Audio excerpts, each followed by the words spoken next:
Намык атындагы грамота менен сыйланат. Экинчи орун менен Турсунбекова Синдик 9 класстын окуучусу 700 сом акчалай сыйлык жана ушул эле агайдын атынан грамота менен сыйланат.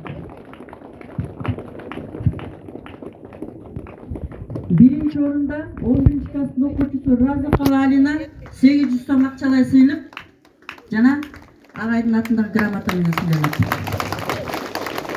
Жылдын мыкты окуучулары 1, 2, 3 орун.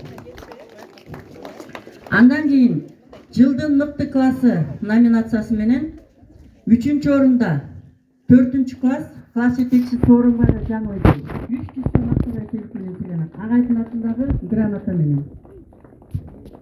Экинчи орунда ушул эле номинация менен 9 класс класс жетекчиси Жумабекова Зарина 400 сом акчалай сыйлык жана грамота менен сыйланат. Биринчи орун 11 класс класс жетекчиси Исхакова Алтын Кулечей 500 сом акчалай сыйлык грамота менен сыйланат.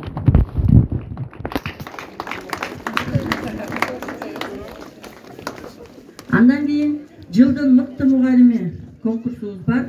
Жылдын мыкты мугалими конкурсу дагы жөн чыкпайт, 1 жылдык мониторинг менен чыгарылат. Бул мониторингдин ичинде окуучулардын сабактан калгандыгы, окуучулардын тартиби, өзүнүн мугалимдин дисциплинасы бардыгы каралат, иш кагаздарынын жүргүзүлүшү бардыгы. Ошонун негизинде чыгарылган мониторингдин негизинде 3 орун Кутунаева Шайгүл эжей 4 класстын мугалими, 1 класстын мугалими 600 сом сыйлык жана агайдын атына грамота менен сыйланат. Экинчи орун Кыдыкбаева Фарида эжей 700 сом акчалай сыйлык жана агайдын атына грамота менен сыйланат. Биринчи орун Абышева Динара эжей 800 сом акчалай сыйлык жана агайдын